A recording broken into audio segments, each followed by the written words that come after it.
আলোহা, প্রশান্ত মহাসাগরের গভীরে, যেখানে নীল আকাশ ছুঁয়ে যায় অন্তহীন সমুদ্রকে, সেখানেই লুকিয়ে আছে এক টুকরো স্বর্গ, হনলুলু, ওয়াহো।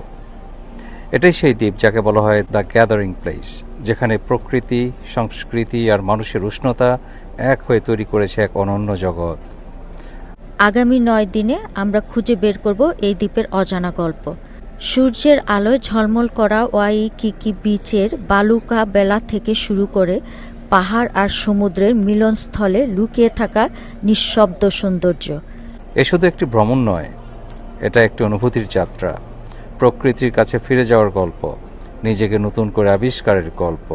চলুন শুরু করি আমাদের 9 দিনের সেই অবিস্মরণীয় অভিযাত্রা, হাওয়াইয়ের হৃদয়।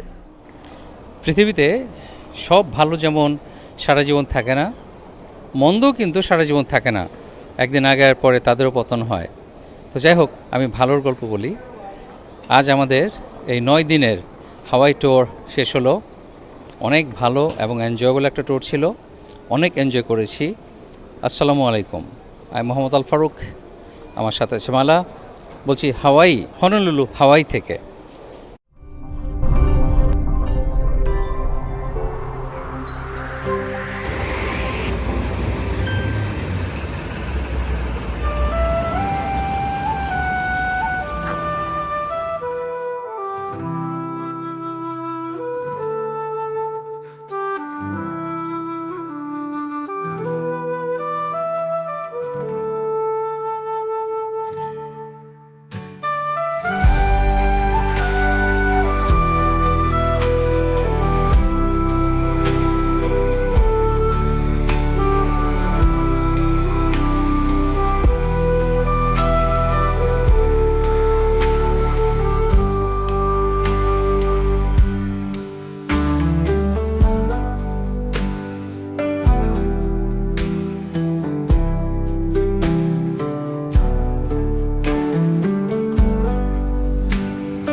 যদিও হাওয়াই আমেরিকার একটা স্টেট, কিন্তু এখান থেকেও কোনো ধরনের ফ্রুটস, কোনো কাঁচা সবজি, বীজ, কোনো অ্যানিম্যাল কিছুই আপনি ট্রান্সফার করতে পারবেন না স্পেশাল এগ্রিকালচার পারমিট ছাড়া। তো কাজে আমরা কিছু করা নিয়ে এসেছিলাম যে যেহেতু আমাদের ফ্লাইট আরও 3-4 ঘন্টা পর, একটু থেমে থেমে কোথাও রেস্ট নিয়ে খাবো, কিন্তু সেটা আমাদেরকে বলে দিল তোমরা এখনও ওখানে যেয়ে বসে বসে খাও, খেয়ে যা পারো শেষ করো আর বাকিটা ফেলে দিয়ে চলে যাও, কারণ এটা নিয়ে যেতে পারবা না। কাজে আমরা এখন বসে বসে কলা খাচ্ছি।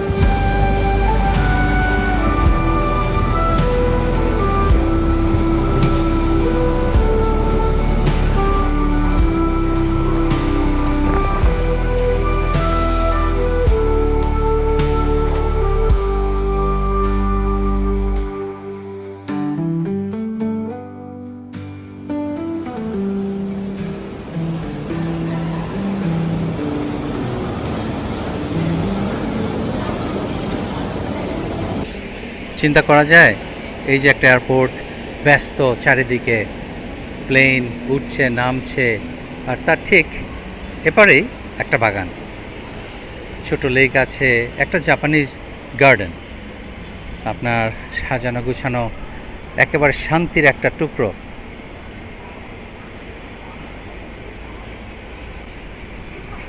এবং এখানে শাপলাও ফুটে আছে দেখতে পাচ্ছি আমরা। ছোট একটা লেক, যারা ভ্রমণ করবেন তারা ক্লান্ত হয়ে গেলে, বোর্ড হয়ে গেলে এখানে এসে যদি এক্সট্রা সময় থাকে কাটাতে পারেন। অসাধারণ সুন্দর, কামিং, একদম রিল্যাক্সিং একটা জায়গা, যেখানে আপনি সারাদিনের ক্লান্তি, এখানে আসলে সারাদিনের ক্লান্তি ধুয়ে মুছে যাবে। অথচ এটা একটা ব্যস্ত, অত্যন্ত ব্যস্ত এয়ারপোর্ট, তার ভিতরে এই সুযোগ আছে। Very impressed, very impressive with Japan Airlines. আমাদের এয়ারবিএনবি ছেড়ে দিতে হয়েছে সকাল 11টায়, আর আমাদের ফ্লাইট হলো 4:10-এ। কাজে আমাদের প্রচুর সময় আছে, আর আমরা একদম রিল্যাক্সড, কোনো তাড়াহুড়া নাই, আস্তে আস্তে এয়ারপোর্টে আসলাম, তারপর এয়ারপোর্টে ঢিলুম ঢিলুম করে হাঁটছি, দেখছি চারিদিক।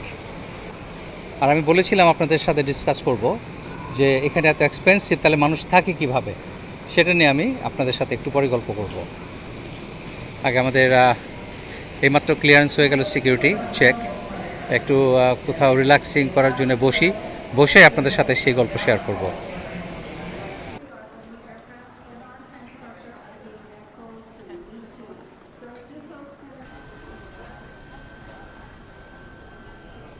এয়ারপোর্টটা আমেরিকার অন্যান্য এয়ারপোর্টের মতো এত সুন্দর না, একটু পুরনো, একটু আনক্যাপড, শুধু বাইরের ওই বাগানটা অসাধারণ সুন্দর।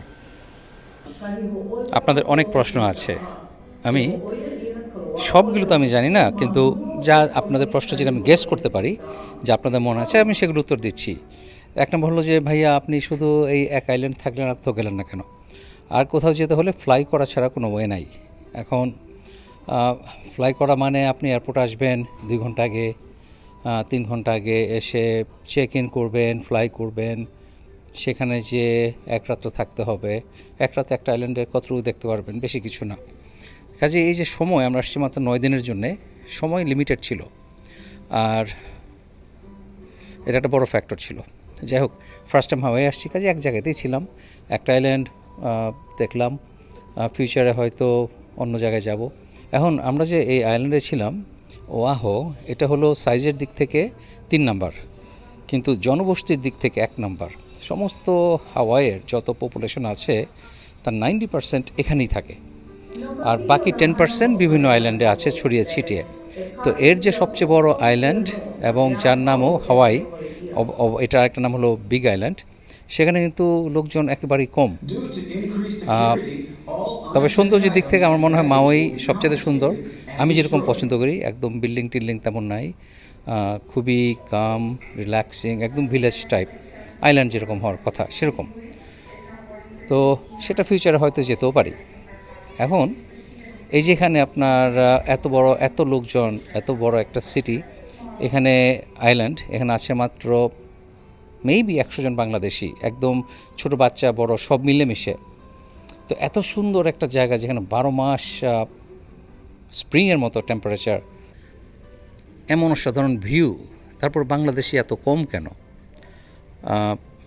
প্রধান কারণ হলো এটা আসলে একেবারে প্যাসিফিকের মাঝে একটা আইল্যান্ড, ওর আইল্যান্ডের সমষ্টি হাওয়াইটা, এবং সেখানে আপনার যাওয়া আসা অনেক টাইম কনজিউমিং। আপনি বাংলাদেশ থেকে আসেন, আমেরিকা থেকে আসেন, অনেক লম্বা জার্নি, আর আপনি কোথাও যেতে হলে আপনার ফ্লাই করতে হবে। ড্রাইভ করে আপনি মন চাইলেও ড্রাইভ করলেন 4 ঘন্টা 6 ঘন্টা দূরে, সেরকম যাওয়ার কোনো জায়গা না। এই আইল্যান্ড সমস্তটা চক্কর দিতে আপনার লাগে কত? 3 ঘন্টা 3.5 ঘন্টা, এর মধ্যে জার্নি শেষ হয়ে যায়। আর কোথায় যাবেন? ভিতরে আপনি ভিলেজ টিলেজ যা আছে এক্সপ্লোর করবেন কতদিন? একটু এখানে বেড়াতে আসার জন্য খুব ভালো, কিন্তু থাকার জন্যে এটা হলো একটা রিজন। আরেকটা হলো এক্সপেন্সিভ। সব কিছু এখানে মেইনল্যান্ড থেকে আসে, কিছু এখানে প্রোডাকশন আছে, প্রডিউস হয়, যেমন ফ্রেশ ভেজিটেবল হয়, গরু মুরগি এগুলো এখানে হয়, কোনা কফি খুবই নাম করা, এগুলি হয় এখানে, কিন্তু নট ইনাফ। এবং আপনার ওই মেইনল্যান্ড থেকে অনেক কিছু আনতে হয়, যার জন্য দাম অনেক বেশি, 3 গুণ 4 গুণ দামও আছে। খাবার দাবার তো সমস্ত আমেরিকার মধ্যে হাওয়াইতে সবচেয়ে বেশি এক্সপেন্সিভ, আবার ইনকামের সুযোগ তেমন নাই। তাহলে কেন মানুষ এখানে আসবে?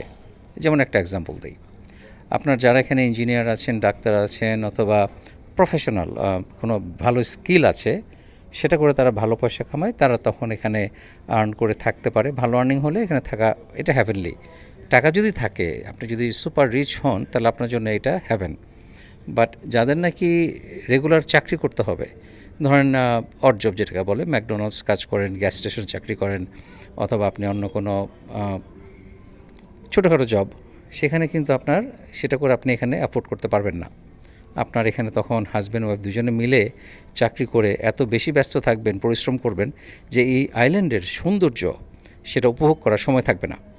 আপনি তখন শুধু 3 বেলা খাবার আর বাসার ভাড়া জোগাড় করতে করতেই আপনার দিন চলে যাবে। আর এখানে সব প্রপার্টি কেনা খুবই ডিফিকাল্ট, কারণ $1 মিলিয়ন নিচে কোনো বাড়ি নাই। ভাঙাচোরা বাড়িগুলিও $1 মিলিয়ন এবং $1 বিলিয়ন উপরে। তো এসব বিভিন্ন কারণে এখানে আপনার লোকজন কম। এখানে পড়াশোনা করতে আসে অনেকেই, কিন্তু বাংলাদেশি স্টুডেন্ট আসছে আন্ডারগ্রাড প্রায় 8-10 জন, আর বাকি কিছু আছে গ্র্যাজুয়েট স্টুডেন্ট। তো মোট স্টুডেন্টের সংখ্যা হবে হয়তো 20 থেকে 25 জন। আর ফ্যাকাল্টি মেম্বার কয়েকজন ছিল, তারা মনে হয় আইল্যান্ড থেকে চলে গেছে। আর রেগুলার অন্য যারা আছে বিভিন্ন কাজে ব্যবসায় জড়িত, তারা মনে করেন। আর বাকিগুলো সব মিলিয়ে 100 অথবা লেস পপুলেশন। তো সবার সাথে আমার গ্রুপ মিটিংয়ের একটা কথা ছিল, কিন্তু ব্যাটে বলা হয়নি। আমার সময় তাদের সময়ের সাথে মিলেনি, কাজে দেখা করা হয় না। আর এখানে মানুষ এত বিজি থাকে, কারণ বুঝতে পারছেন আপনার এখানে জীবিকার জন্যে মানুষকে প্রচুর পরিশ্রম করতে হয়, যার জন্যে সময় সবার হাতেই কম। আর এখানে যারা বাংলাদেশে আছে, তারা বাংলাদেশি খাবার, মশলা টশলা এগুলো তো এখানে কিছুই পাওয়া যায় না। এগুলো পেতে হলে আপনার সে নিউ ইয়র্ক থেকে সবাই মিলেমিশে অর্ডার দেয়, সে অর্ডার দিয়ে নিয়ে আসে। আর গতকাল আমরা যখন টুম্পা আর রাব্বির বাসায় বেড়াতে গেলাম, আমাদেরকে ইলিশ মাছ খাওয়ালো। ওটা হলো বার্মা থেকে আসে, মায়ানমার। সেখান থেকে আসে চাইনিজ দোকানে, এবং সেই চাইনিজ দোকান থেকে খেতে ভালোই। মায়ানমারের যে ইলিশটা আসে ওটা খেতে খারাপ না, আমি আগেও খেয়েছি। আর তো চাইনিজ দোকান থেকে বেশিরভাগ গ্রোসারি কিনে আনে, কিন্তু হালাল মুরগি অথবা হালাল গরু সেগুলি পেতে হলে যেমন আপনার এক ভাই আছে, বললেন যে তিনি জবাই করেন ফার্মে যেয়ে, পরে সেটা সবাই মিলে ভাগ করে নেন। যেহেতু মাত্র 100 জন বাঙালি, 10-12টা ফ্যামিলি, 15টা 20টা ফ্যামিলি হবে খুব বেশি হলে, তো কাজেই সেখানে আপনার ভাগাভাগি করে সবাই নিয়ে যায়, চলে যায়। স্ট্রাগল এখানে এত সুন্দর, কিন্তু বিভিন্ন সমস্যা আছে এখানে, যার জন্য এখানে বাংলাদেশি কমিউনিটি সেভাবে বেড়ে ওঠেনি। যেমন এখানে জান রুমি ভাই, তিনি আছেন প্রায় 40 বছর ধরে এই আইল্যান্ডেই। কিন্তু আমার মনে আছে আমি যখন আসি 40 বছর আগে নিউ জার্সিতে, আমরা ছিলাম মাত্র 7 জন, সেখানে এখন বেড়ে হয়েছে 10,000। কিন্তু এটা কিন্তু সেই তুলনায় বাড়েনি। এখানে থাকতে হলে আপনাকে সুপার রিচ হতে হবে, অথবা খুব ভালো চাকরি থাকতে হবে যেখানে অনেক ভালো বেতন পান আপনি, তাহলে আপনি এখানে আরামে থাকতে পারবেন, এনজয় করতে পারবেন। কারণ কিছু হলে আপনাকে ফ্লাই করতে হবে, কোথাও যেতে হলে আপনাকে ফ্লাই করতে হবে, আপনি ড্রাইভ করেই ইচ্ছা মতো কোথাও যেতে পারবেন না। আর বাসা ভাড়া খুব এক্সপেন্সিভ, প্রপার্টি এক্সপেন্সিভ, খাবার দাবার সব কিছু এক্সপেন্সিভ। যাই হোক, এই যে বিউটিফুল ভিউ, বাইরে যে বিউটিফুল ভিউ, এটা এনজয় করছি। আকাশ, এই আকাশের যে সৌন্দর্য মনে থাকবে সারা জীবন। বিউটিফুল আকাশ, সাদা মেঘ, বৃষ্টি যখন তখন হয়, কিন্তু বেশিক্ষণের জন্য হয় না। আমি গতকাল পরশু 2 দিনই বৃষ্টি দেখলাম, খুব অল্প কিছুক্ষণের জন্য, এবং খুব লোকালাইজড। সমস্ত আইল্যান্ডে কিন্তু একই সাথে বৃষ্টি হয় না। পাহাড়ের এই যে পাহাড়টা দেখতে পাচ্ছেন, এটা সমস্ত আইল্যান্ডকে 2 ভাগ করে ফেলেছে।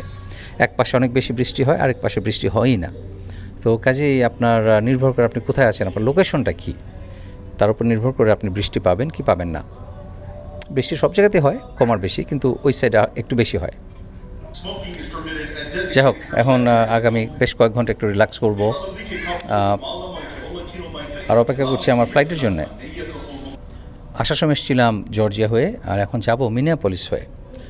আর কাজে আমার মিনিয়াপলিস 1 ঘন্টা 50 মিনিটের লেওভার। তো প্লেন যদি ঠিক মতো ছাড়ে, যদি একটু দেরি করে ছাড়ে, তাহলে তো সেটা আরও শর্ট হয়ে যাবে। যাই হোক, যেহেতু একই এয়ারলাইন্সের কানেক্টিং ফ্লাইট, মিস করলেও সমস্যা নাই, ওরা ম্যানেজ করে দিবে।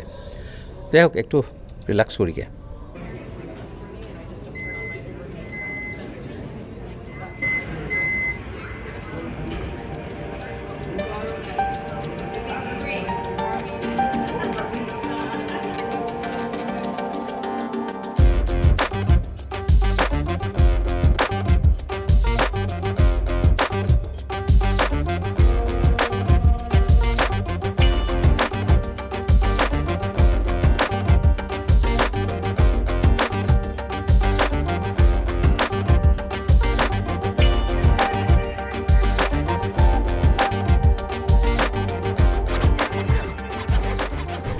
মালা, আমরা কত বছর গেলাম মেক্সিকো, এবার হাওয়াই, তোমার একটার সাথে একটা রকম।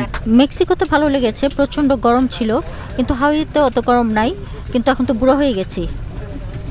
বুড়া হও নাই, বুড়ি হয়েছে। বুড়ি হয়ে গেছি।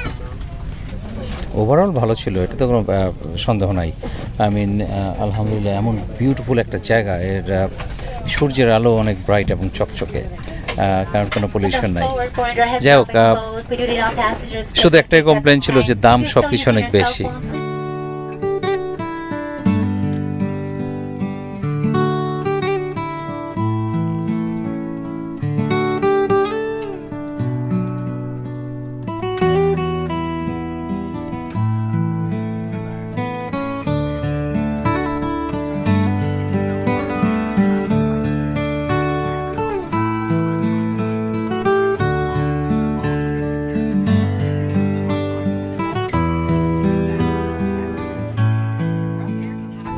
মিস করব And the crew Hawaii. may also need to buckle up for their own safety. Be used for push flotation. Back just on If you are time. wearing high heels, please remove them first to avoid 4:10 damaging exactly the 4:10 spine. এখন In case of বাজে। an evacuation, follow crew instructions.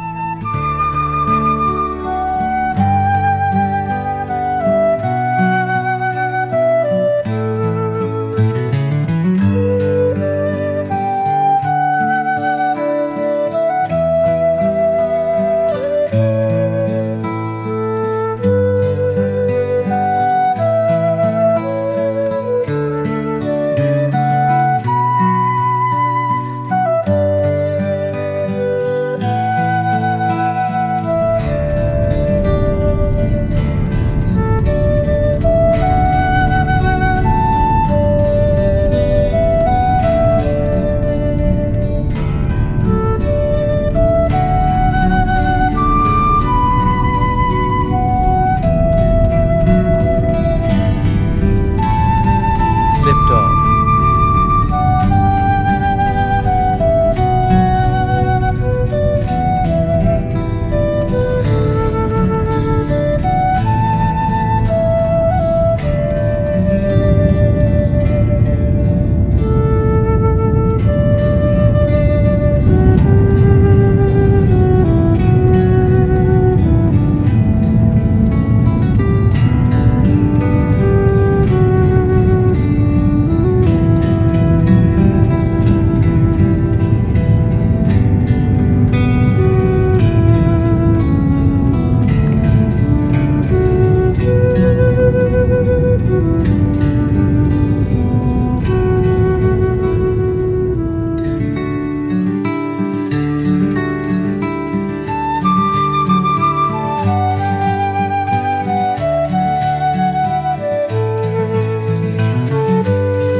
Minneapolis Airport.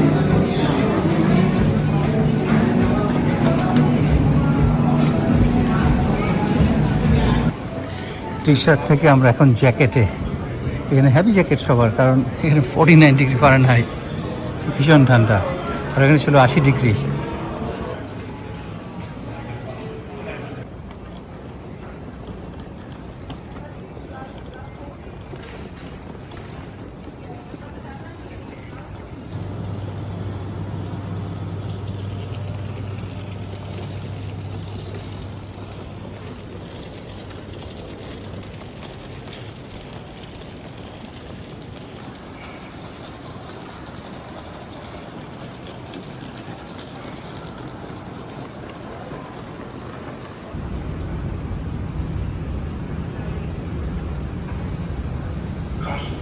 You are reaching the end of the moving walk.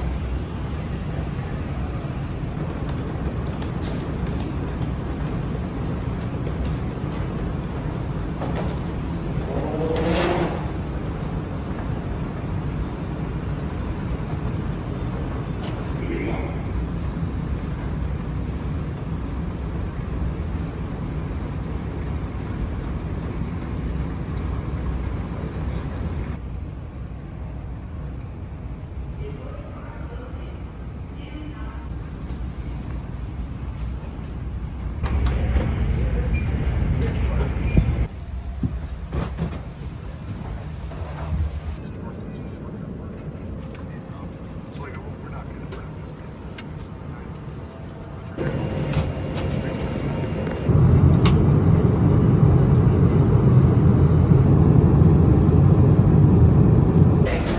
আলহামদুলিল্লাহ finally landed safely. এখন গাড়ি pick up করতে হবে Parkway garage থেকে, তারপর আমরা বাসার দিকে রওনা দেব।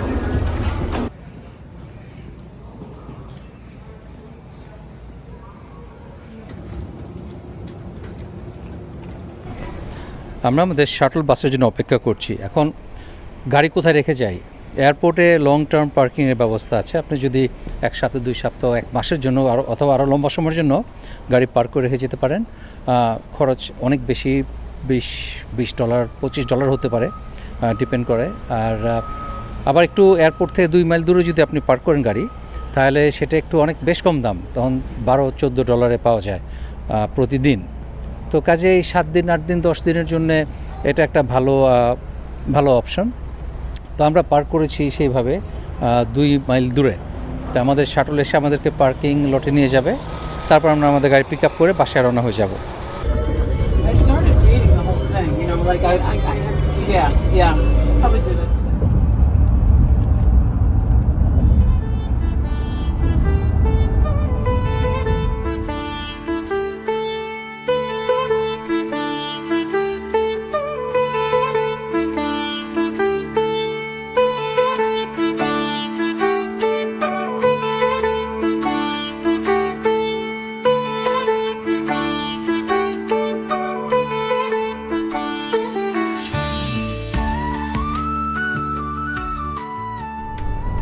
এই গত কয়েকদিনেই গত 9 দিন আমরা ছিলাম বাইরে। এখানে গাছপালা সব সবুজ হয়ে গেছে, একেবারে যে ব্রাউন হয়ে গেছিলো সব মরে গেছিলো, সব সবুজ হয়ে গেছে। আর তো 9 দিন ট্যুর করে আসলাম আমরা, বাসায় অলমোস্ট এসে গেছি, আর কয়েক মিনিট লাগবে। আর ভালো ছিল, সবই এনজয় করেছি। আর বাট এক্সস্টিং এই লম্বা জার্নি। প্লেনে বসে ঘুম আসে, ঘুম তো আসলে ঘুম হয় না, সারা রাত তো ঘুম হয়নি। তারপরে আবার প্রায় 15 ঘন্টা জার্নি শেষ করলাম। তো যাই হোক, আশা করি আপনারা এনজয় করেছেন আমাদের হাওয়াই ট্যুর। এবং মালা ভালো ছিল কিন্তু অনেক দৌড়াদৌড়ি, তো বেরোনো মানেই তো দৌড়াদৌড়ি। আমরা নিজেরা গাড়ি ভাড়া করে নিই, তো এর জন্য হ্যাঁ, কষ্ট হয়েছে। গাড়ি ভাড়া করলে একটু আমাদের সময় বাঁচতো, কিন্তু আমি এনজয় করেছি। বাসে চড়া মানে হ্যাসেল ফ্রি, হেডেক ফ্রি, উঠলাম নামলাম, দি এন্ড। পার্কের ঝামেলা নাই, কিছু নাই।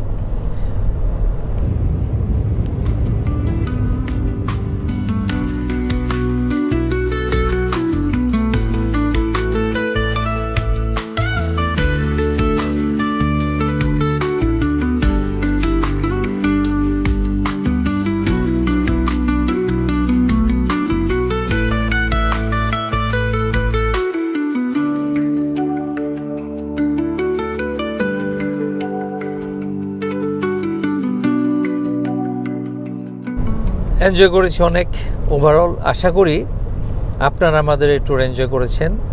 ভালো থাকবেন সবাই, ইনশাআল্লাহ দেখা হবে অন্য কোথাও, অন্য কোনো একদিন। আল্লাহ হাফেজ।